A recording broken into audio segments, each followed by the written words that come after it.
My husband was giving our maid $400 cash every single Friday, and when I finally discovered why, it destroyed everything I thought I knew about my marriage.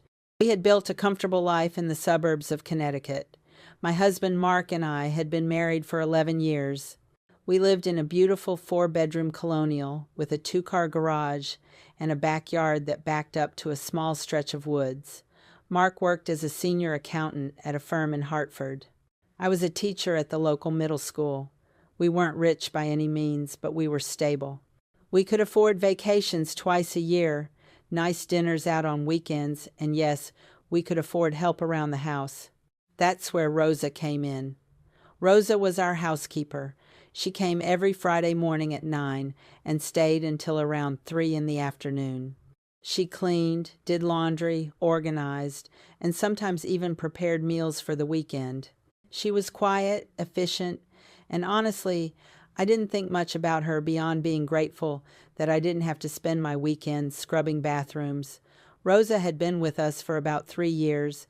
She was probably in her late 40s, dark hair always pulled back in a neat bun, and she spoke English with a thick accent that I could never quite place.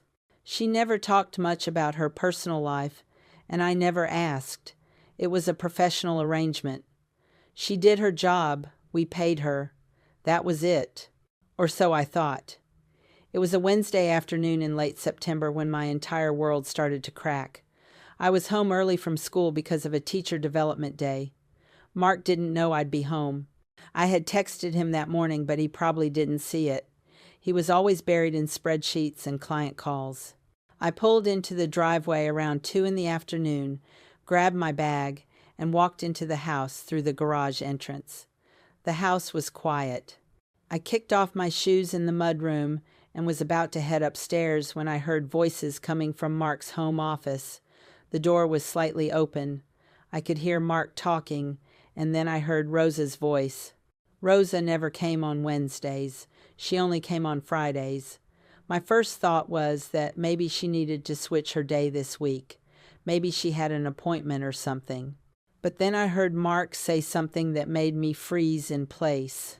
He said, "Here's this week's payment, same as always." I heard the rustling of paper, like cash being counted.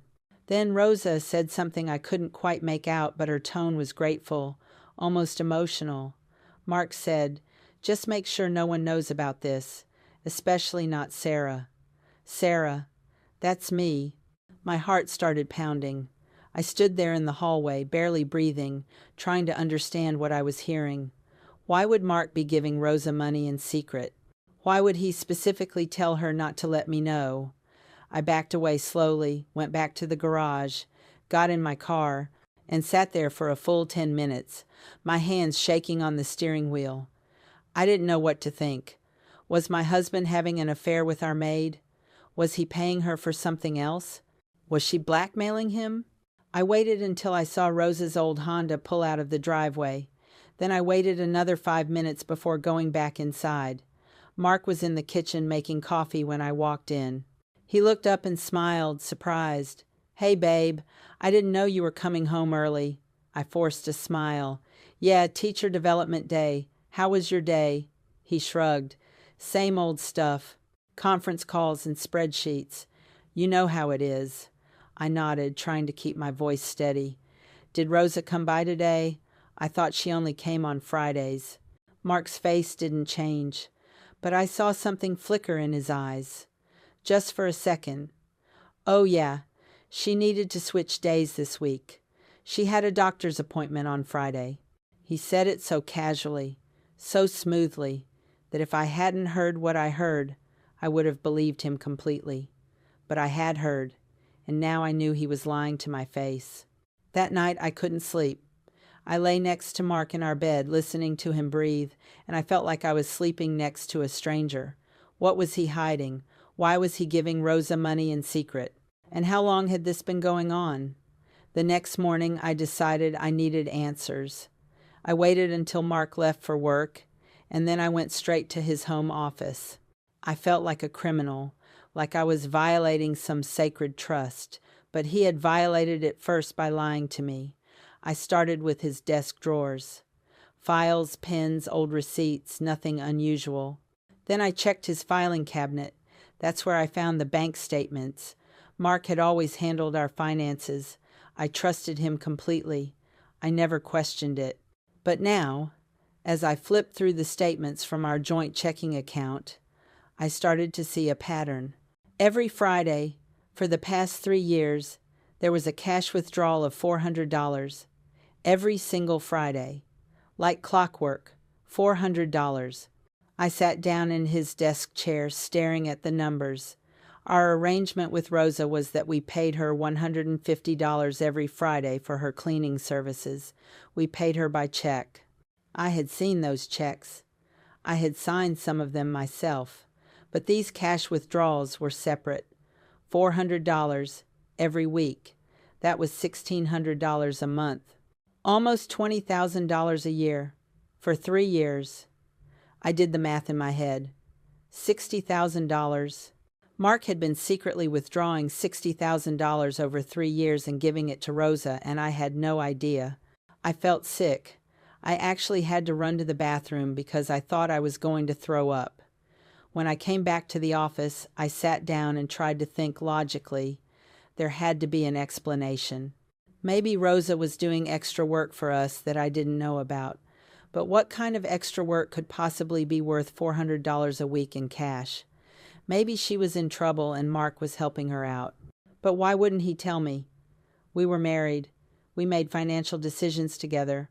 Or at least, I thought we did. And why would he tell her specifically to keep it from me? No, this was something else. Something he was hiding. Something he knew I wouldn't approve of. Please listen to my story and tell me in the comments section if I was right or wrong, because that $400 payment didn't just expose my husband's secret. It made me question every single memory we ever shared. I spent that entire day going through every piece of paper in Mark's office. I found more bank statements going back even further. The withdrawals started exactly 3 years ago, right around the time Rosa started working for us. I also found a small notebook tucked in the back of one of his desk drawers. It was filled with dates and dollar amounts. Every entry was exactly $400. Next to some of the dates, there were small notes: birthday, holiday, extra. Those entries were for larger amounts: $500, $600, once, even $1,000. I felt like I was looking at evidence of a crime, except the criminal was my husband. That night, I confronted him. I waited until we were sitting at the dinner table. I had made spaghetti, his favorite, but I could barely eat. I just pushed the pasta around on my plate, until finally I said, "Mark, I need to ask you something." He looked up, twirling spaghetti on his fork. "What's up?" I took a deep breath. "Why are you giving Rosa $400 every week?" The fork stopped halfway to his mouth. He put it down slowly. "What are you talking about? Don't lie to me." I found the bank statements. I found the notebook. $400 every Friday for 3 years. His face went pale. He opened his mouth, closed it, then opened it again. "Sarah, I can explain." "Then explain." He looked down at his plate. "It's complicated. That's not an explanation." I kept my voice calm, but inside I was screaming. "Are you having an affair with her?" He looked up sharply. "What? No. God, no. Sarah, it's nothing like that." "Then what is it like? Tell me." He ran his hands through his hair. He looked exhausted suddenly, like he had been carrying something heavy for a very long time. "I can't." "What do you mean you can't?" "We're married, Mark. You've been secretly giving away almost $20,000 a year of our money. And you can't tell me why?" He stood up from the table. "You don't understand. Then make me understand." He shook his head. "I promised I wouldn't tell anyone." "You promised who? Rosa?" He didn't answer. He just walked out of the kitchen. I heard him go upstairs, heard our bedroom door close. I sat there at the table, staring at my uneaten spaghetti, and I realized that I didn't know my husband at all. Over the next week, I tried everything to get Mark to talk. I tried being understanding. I tried being angry. I tried threatening to leave. Nothing worked. He just kept saying he couldn't tell me, that he had made a promise, that I needed to trust him. But how could I trust him when he was lying to me, when he was hiding something this big? I started watching Rosa more carefully on Fridays. She would arrive at 9, just like always. She would clean, do laundry, organize. Around 1 in the afternoon, Mark would come home from work. He always said he was taking a long lunch to work from home for the afternoon. I had never questioned it before. Now I watched as he would go into his office with Rosa. They would close the door. 10 minutes later, Rosa would leave. Mark would stay in his office for the rest of the afternoon. I decided I needed to see what happened in that office. The following Friday, I called in sick to work. I told Mark I wasn't feeling well and would be staying home. He seemed nervous about that, but he didn't say anything. When Rosa arrived at 9, I stayed upstairs in our bedroom with the door cracked open. I could hear her moving around downstairs, the vacuum running, the washing machine starting. At 1 o'clock, I heard the garage door open. Mark was home. I heard him greet Rosa. Heard them talking in low voices. Then I heard his office door close. I crept down the stairs as quietly as I could. The office door was shut. I pressed my ear against it. I could hear Rosa's voice. She was saying something in Spanish. I didn't speak Spanish, so I couldn't understand. Then Mark said something back, also in Spanish. I had no idea Mark spoke Spanish. Then I heard Rosa crying, actual sobbing. And Mark was comforting her, saying, "It's okay, it's going to be okay." I burst through the door. Both of them jumped. Rosa's face was tear-streaked. Mark looked at me with an expression I had never seen before. It was guilt, fear, and something else I couldn't identify. "What is going on?" I demanded. "Mark, you need to tell me right now what is happening, or I swear I'm calling a lawyer today." Rosa looked at Mark. She said something to him in Spanish. Mark shook his head. Then Rosa said, in English, "I should go." "No." I blocked the doorway. "Nobody is going anywhere until someone tells me the truth." Rosa looked terrified. Mark looked defeated. Finally he said, "Sarah, please, just let Rosa leave. We can talk after." I stepped aside. Rosa grabbed her purse and practically ran out of the house. I heard her car start and pull away. Then I turned to Mark. "Talk. Now." He sat down in his desk chair. He looked older somehow, like he had aged 10 years in the past week. He was quiet for a long time. Then he said, "Rosa is my sister." I stared at him. "What?" "She's my half-sister. My father had an affair when I was a kid. Rosa is the result of that affair." I felt like the floor had dropped out from under me. "Your sister?" Mark nodded. "I didn't know about her until about 4 years ago. My father told me on his deathbed. He made me promise to take care of her. She's been struggling. She has 2 kids. She's been trying to make ends meet. The $400 a week, it's to help her, to make sure she and her kids have enough." I sat down on the couch. My mind was racing. "Your sister. You've been giving your sister $400 a week."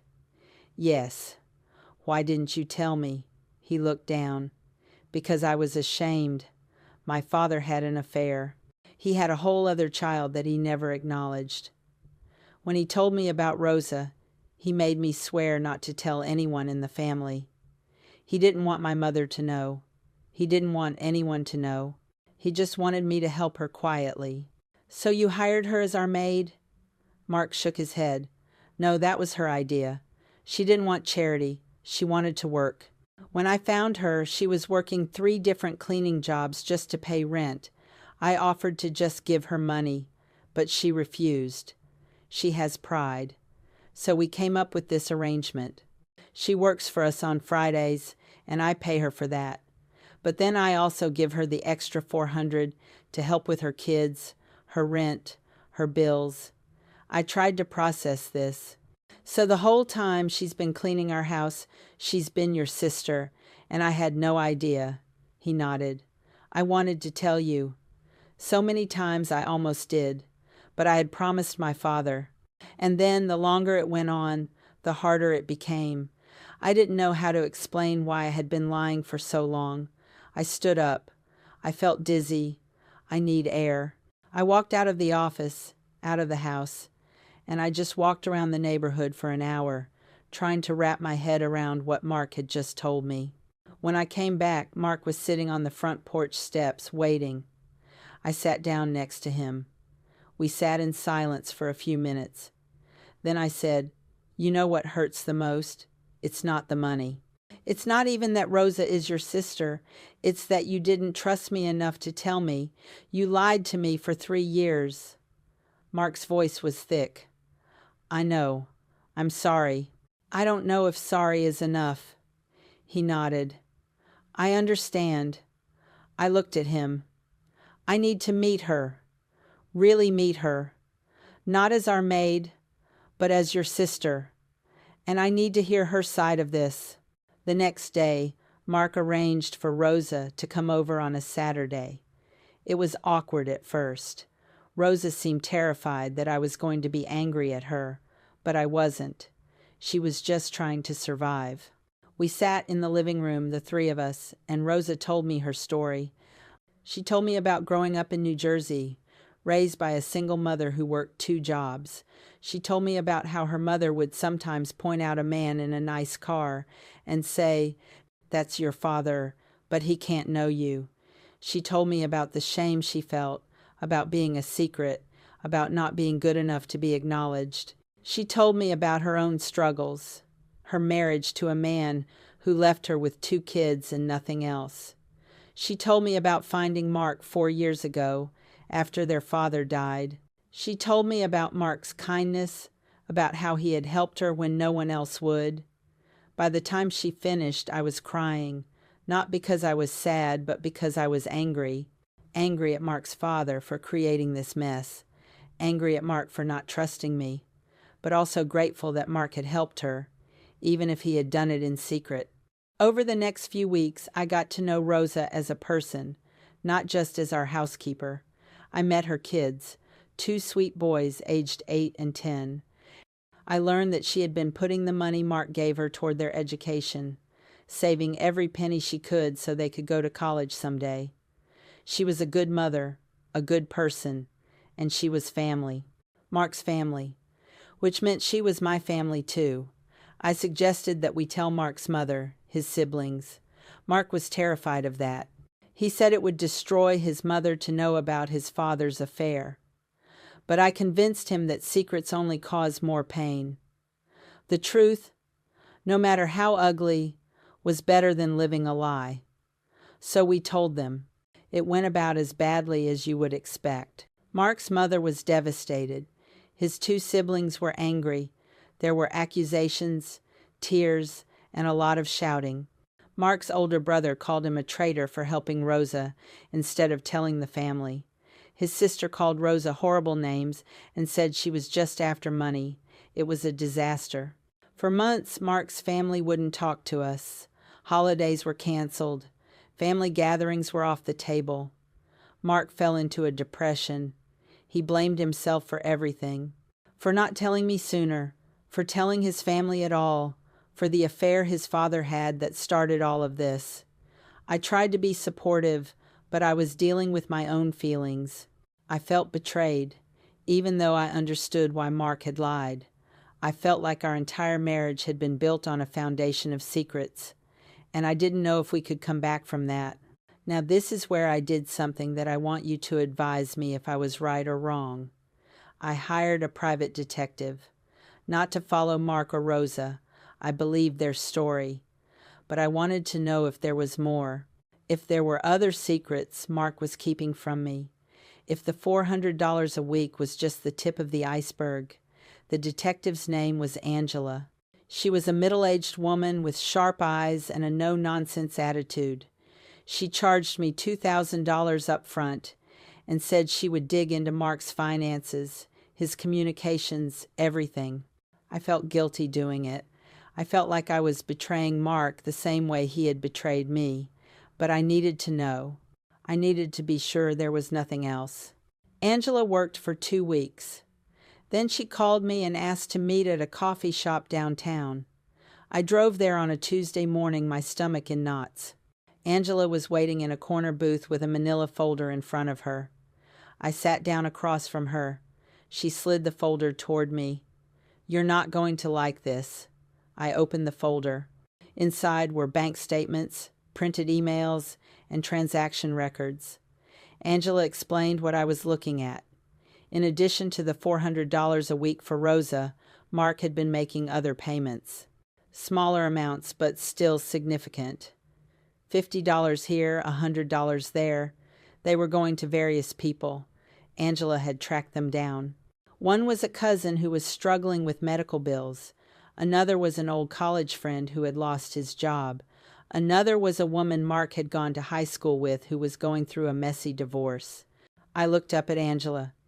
"He's been helping people?" She nodded. "Your husband is apparently a very generous man, but he's been doing it all in secret. None of these people know about each other. And based on the emails I found, he's specifically told each of them not to mention the money to anyone, especially not to you." I felt a strange mix of emotions. On one hand, Mark was helping people. That was a good thing. On the other hand, he had been secretly giving away thousands of dollars of our money without telling me. Over the past 3 years, Angela estimated that Mark had given away close to $90,000. $90,000. That was money we could have used for our own future, for retirement, for starting a family. Instead, Mark had been playing Secret Santa to half the people in his life. I confronted him that night. I put the folder on the kitchen table and said, "Explain this." Mark looked at the folder, then at me. His face went white. "You hired a detective?" "Yes, because apparently I can't trust my own husband to tell me the truth." He sat down and flipped through the papers. He didn't say anything for a long time. Then he said, "I wanted to help them." "So, help them. But why do it in secret? Why lie to me about it?" He looked up at me. "Because I knew you would say we couldn't afford it." I stared at him. "We can't afford it, Mark. $90,000 in 3 years? That's a down payment on a house. That's our retirement. That's our future." He shook his head. "Those people needed help now. They couldn't wait for us to save up or plan for it. They were desperate." I sat down across from him. "So you decided all by yourself to give away almost $100,000 of our money." He flinched. "When you say it like that, it sounds bad." "It is bad, Mark. It's financial infidelity. You've been lying to me about money for years. Do you understand how that feels?" He reached across the table for my hand, but I pulled away. "Sarah, please. I was trying to do the right thing. By lying to me, by going behind my back, by making major financial decisions without me, that's not doing the right thing. That's being a coward." He looked like I had slapped him. "Maybe you're right. Maybe I am a coward. But I couldn't just stand by and watch people I care about struggle when I had the means to help, even if it meant lying to your wife." He didn't answer. That silence told me everything I needed to know. I moved into the guest bedroom that night. I needed space. I needed time to think. Mark tried to talk to me over the next few days, but I wasn't ready. I was too angry, too hurt, too confused. Part of me admired what Mark had done. He had helped people who needed it, but another part of me felt completely betrayed. He had lied to me for 3 years. He had made major financial decisions without consulting me. He had treated me like I was an obstacle instead of a partner. After a week of silence, I told Mark I wanted a trial separation. He was devastated. He begged me to reconsider. He promised he would never lie to me again. He promised to include me in every decision. But I couldn't trust those promises. How could I, after everything? I moved out of our house and into a small apartment across town. It was a tiny one-bedroom place, nothing like the beautiful home Mark and I had shared, but it was mine. It was a space where I could think clearly without Mark's presence clouding my judgment. I filed for a legal separation. Not divorce, not yet, but I needed to protect myself financially. My lawyer advised me to freeze our joint accounts and start dividing our assets. When Mark found out, he was furious. He called me and yelled for the first time in our entire marriage. He said I was being vindictive, that I was punishing him for being a good person. I hung up on him. My lawyer discovered more during the asset division process. Mark had taken out a personal loan 2 years ago for $30,000. He had never told me about it. The loan was supposed to be paid off over 5 years, and we were still making payments on it. My lawyer asked Mark's lawyer what the loan was for. Turns out it was to help Rosa pay for an emergency surgery for her younger son. The boy had needed an operation, and Rosa didn't have insurance. Mark had taken out a loan in both of our names without telling me to pay for it. When I found out, I actually laughed. It was either laugh or scream. Mark had gone into debt, in my name, to help someone I didn't even know was his sister. The betrayal just kept getting deeper. The separation dragged on for months. Mark's family, who had slowly started to come around and accept Rosa, turned against me. They said I was abandoning Mark when he needed me most. They said I was being selfish and cruel. Mark's mother actually called me and said I was a disgrace to the family. I stopped answering calls from any of them. My own family was more supportive, but even they thought I was being too harsh. My mother said that Mark had made mistakes, but his heart was in the right place. She said I should forgive him and try to work things out, but she didn't understand. It wasn't just about the money. It was about trust. It was about partnership. It was about being treated as an equal instead of being managed like a child who couldn't handle the truth. 6 months into our separation, Mark showed up at my apartment. He looked terrible. He had lost weight. He had dark circles under his eyes. He said he had been in therapy, trying to understand why he had lied to me. His therapist had told him that he had a deep-seated need to be a hero, to save people. It came from his childhood, from watching his father be emotionally distant and selfish. Mark had wanted to be the opposite of his father, but in trying to be the hero, he had become a martyr, and he had sacrificed our marriage in the process. He apologized. He cried. He begged me to give him another chance. He said he would do anything to earn back my trust. I told him I needed more time. But time didn't make things better. Time just made things more clear. I realized that I didn't want to be married to someone I couldn't trust. I didn't want to spend the rest of my life wondering what Mark was hiding from me, what other secrets he was keeping. I wanted a partner who would be honest with me, even when the truth was hard, even when the truth was ugly. Mark wasn't that partner. So after 9 months of separation, I filed for divorce. Mark didn't fight it. He signed the papers without a lawyer. He agreed to split everything 50-50. The house, the savings, the retirement accounts, everything. The divorce was finalized 3 months later. The financial fallout was devastating. When we sold the house, we each walked away with about $60,000 after paying off the mortgage and the remaining balance on Mark's secret loan. My half of our retirement accounts was less than I had hoped because Mark had been contributing less over the years to afford his secret charity work. I had to start over financially at 40 years old. I moved into an even smaller apartment. I picked up extra tutoring jobs to make ends meet. I had to cancel plans for things I had been looking forward to, like traveling or upgrading my car. Meanwhile, Mark moved into a modest 2-bedroom apartment closer to his office. I heard through mutual friends that he was still helping Rosa and her kids. I heard that he had even invited Rosa and her family to his new place for Thanksgiving. Good for him, I guess, but I wasn't invited, and I was fine with that. The emotional toll was even worse than the financial one. I had spent 11 years building a life with Mark. We had talked about having kids someday. We had talked about growing old together. All of that was gone now, destroyed by lies and secrets. I went to therapy myself to try to process everything. My therapist helped me see that I had been living in a marriage where I wasn't a true partner. I had been kept in the dark about major decisions. I had been treated like someone who couldn't handle the truth. That wasn't a healthy dynamic. I deserved better. I started to rebuild my life slowly. I reconnected with old friends I had neglected during my marriage. I took up hobbies I had let fall by the wayside.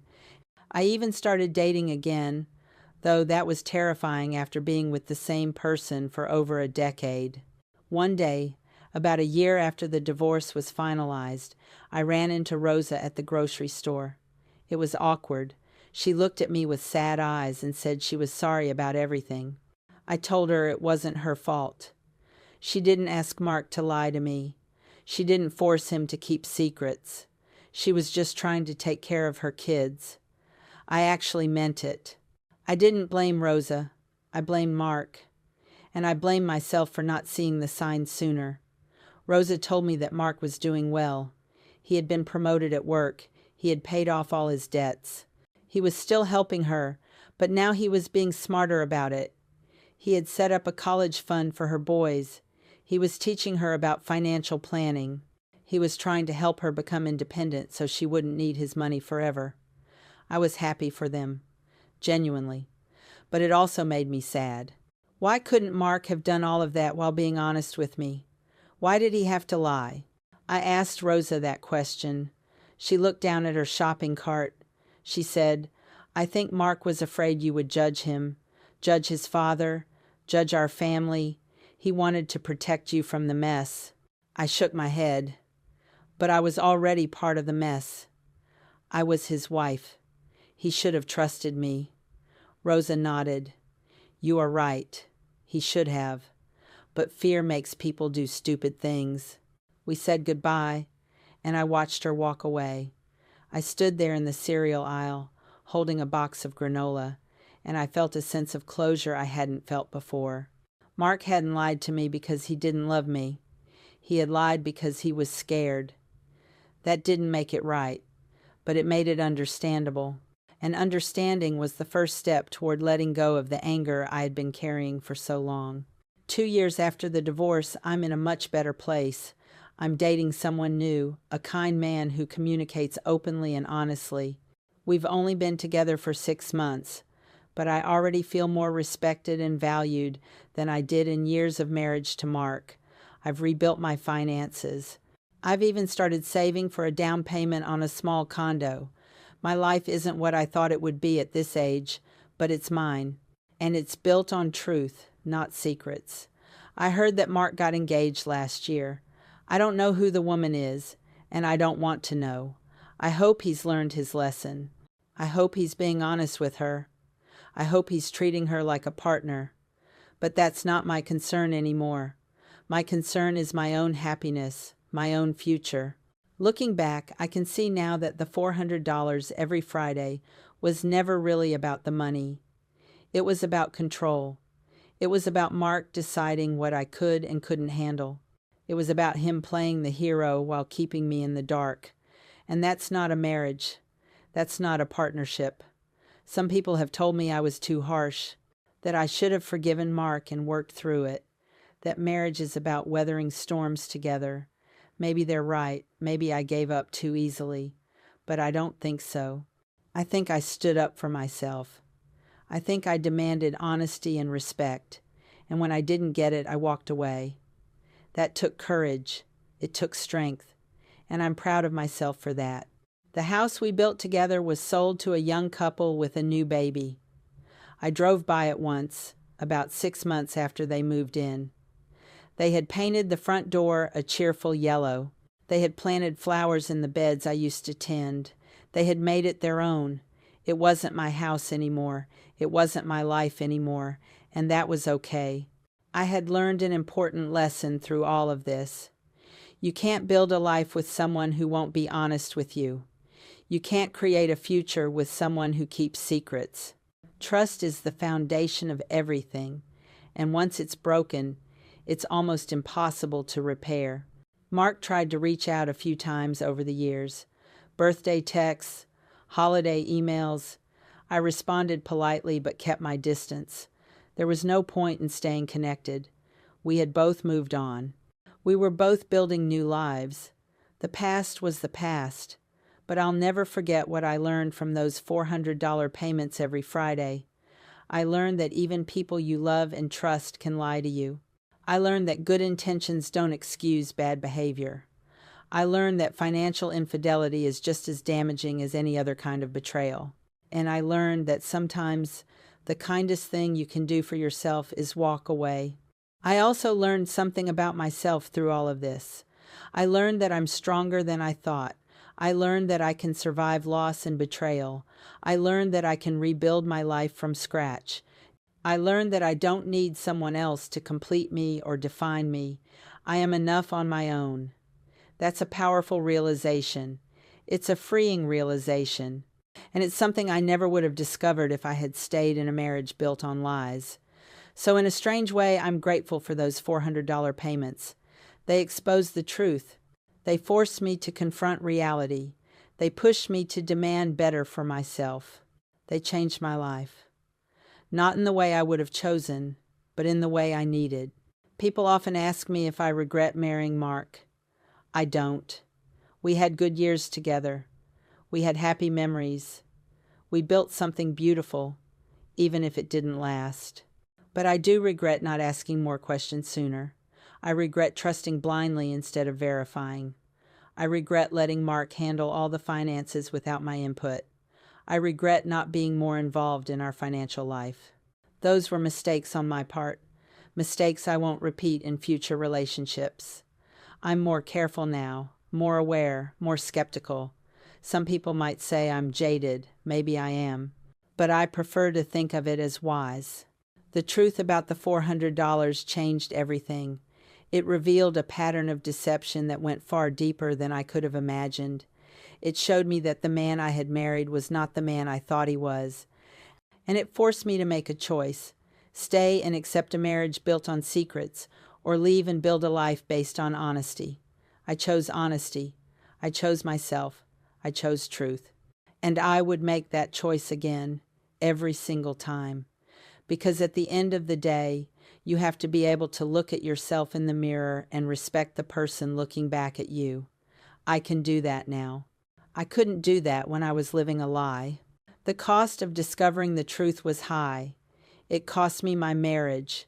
It cost me financial security. It cost me relationships with Mark's family. It cost me the future I had envisioned. But the cost of living a lie would have been higher. It would have cost me my self-respect. It would have cost me my sense of reality.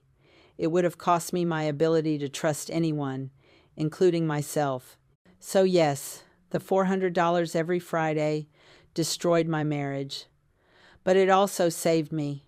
It saved me from a lifetime of being kept in the dark.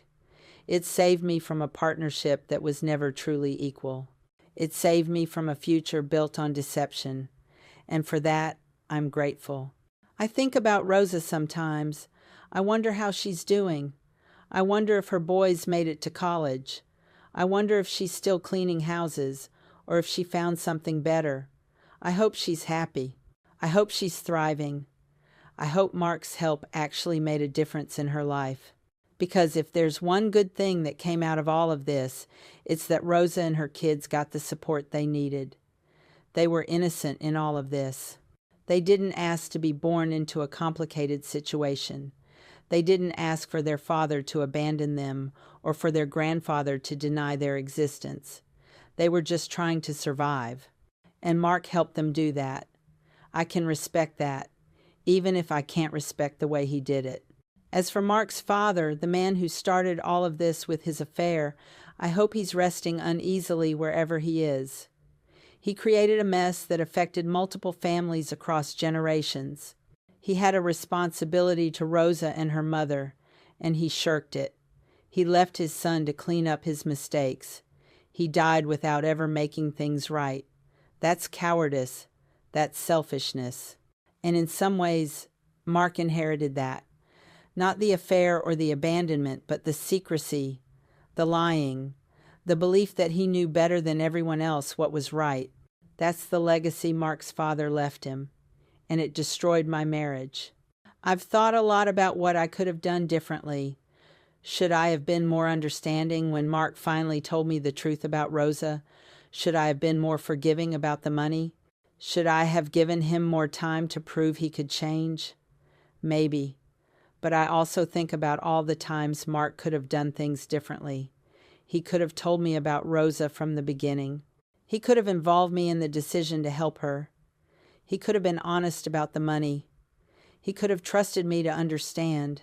He had so many opportunities to choose honesty, and every single time he chose deception. That's not a mistake. That's a pattern, and patterns don't change easily. The detective I hired, Angela, told me something that stuck with me. She said, people don't usually have just one secret. If someone is willing to hide something big from you, they're usually hiding other things too. She was right. The $400 to Rosa was just the beginning. Once I started digging, I found all the other payments, all the other lies. It was like pulling a thread and watching an entire sweater unravel. And once I saw the full picture, I couldn't unsee it. I couldn't pretend everything was fine. I couldn't go back to blind trust. The marriage was over the moment I found those bank statements. Everything after that was just formality. Some nights I lie awake and wonder what my life would look like if I had never found out. If I had never been home that Wednesday afternoon. If I had never heard Mark giving Rosa money and telling her to keep it secret from me. Would we still be married? Probably. Would I be happy? I don't think so. Because even if I didn't know about the lies, they would still be there. They would still be affecting our relationship. I would still be living in a false reality. Ignorance might be bliss, but it's not truth. And I'd rather live in uncomfortable truth than comfortable lies. My new relationship has taught me a lot about what healthy communication looks like. My partner and I talk about everything. Money, feelings, fears, hopes, all of it. Nothing is off limits. Nothing is too uncomfortable to discuss. At first, this level of openness felt strange. I was so used to Mark's secrecy that honest communication felt almost aggressive. But over time, I've come to appreciate it. I've come to need it. This is what partnership should feel like. Two people navigating life together, making decisions together, facing challenges together, not one person making all the decisions while the other is kept in the dark. I told my partner about Mark and the $400 early in our relationship. I wanted him to understand where I was coming from, why trust was so important to me. He listened without judgment. Then he said something that made me cry. He said, I promise you will never have to hire a detective to find out what I'm doing. I will tell you everything, even when it's hard, especially when it's hard. That's what I needed to hear. That's what I should have had in my marriage. But I didn't, and I can't change that. I can only move forward. The divorce settlement gave me half of everything, but half of everything wasn't much after Mark had given away so much money over the years. Our retirement accounts were depleted, our savings were minimal. The house sale barely covered the mortgage and Mark's secret loan. I walked away from an 11-year marriage with less than I had when I went into it. That stung. It still stings. I'm in my 40s now, starting over financially while my peers are hitting their peak earning years and saving for retirement. I'm behind, way behind, and that's Mark's fault. His lies, his secret payments, his financial infidelity, all of it put me in this position. But I refuse to be bitter. Bitterness is like drinking poison and expecting the other person to die. Mark has to live with his choices. He has to live with the fact that his lies destroyed our marriage. He has to live with the knowledge that he could have had it all. a wife who loved him, a stable home, a partner who would have supported him if he had just been honest. Instead, he has an apartment, a failed marriage, and a family that's still divided over his father's affair. That's his burden to carry, not mine. My burden is rebuilding my life, and I'm doing that, one day at a time. I've become an advocate for financial transparency in relationships. I talk to my friends, my colleagues, even my students sometimes about the importance of honesty in partnerships. I tell them about financial infidelity and how damaging it can be. I warn them to pay attention to their finances, to ask questions, to be involved in financial decisions. I don't want anyone else to go through what I went through. I don't want anyone else to wake up one day and realize they've been living a lie. Money is one of the top reasons marriages fail. Not because of a lack of money, but because of dishonesty about money. Mark taught me that lesson the hard way. Looking back at our marriage, I can see signs I missed. Mark always insisted on handling the finances. He always said he was protecting me from stress. He always said I didn't need to worry about it. I thought he was being considerate. Now I see he was being controlling. He was keeping me ignorant so he could do whatever he wanted with our money. That's not love. That's manipulation. And I fell for it because I trusted him. Because I believed marriage meant trusting your partner completely. But trust without transparency is just blind faith. And blind faith is dangerous. The hardest part of the divorce wasn't the financial loss or the emotional pain. It was the loss of the future I had imagined. Mark and I had plans. We were going to travel to Europe when we retired. We were going to buy a lake house. We were going to finally have kids, maybe through adoption since we had waited so long. All of those dreams died with the marriage. I had to grieve not just for what was, but for what could have been. That grief was overwhelming at times. There were days I couldn't get out of bed. Days I cried so hard I made myself sick. Days I questioned whether I had made the right choice in leaving. But then I would remember the lies, the secrets, the betrayal, and I would know I had made the right choice. My therapist helped me understand that I was grieving multiple losses. I was grieving my marriage. I was grieving my financial security. I was grieving my future. I was grieving my trust in people. I was grieving my sense of safety and stability. All of those losses were valid. All of them deserved to be mourned. So I let myself grieve. I let myself feel the pain. I let myself be angry and sad and confused. And slowly, over time, the grief began to lift. Not completely. I don't think it ever will completely, but enough that I could function. Enough that I could start to see a path forward. I joined a support group for people who had experienced financial infidelity in their relationships. Hearing other people's stories helped me feel less alone. There was a woman whose husband had gambled away their children's college funds. There was a man whose wife had been hiding credit card debt for years. There was a couple who nearly lost their house because one partner was secretly sending money to an ex. All of us had been betrayed by the people we trusted most. All of us were trying to rebuild our lives. We shared advice, resources, and encouragement. That group saved me in those early months after the divorce.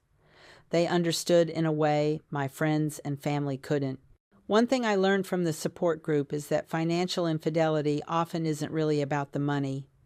It's about power and control. It's about one partner making decisions unilaterally and excluding the other. It's about a lack of respect for the partnership. Mark wasn't giving away our money because he was financially irresponsible.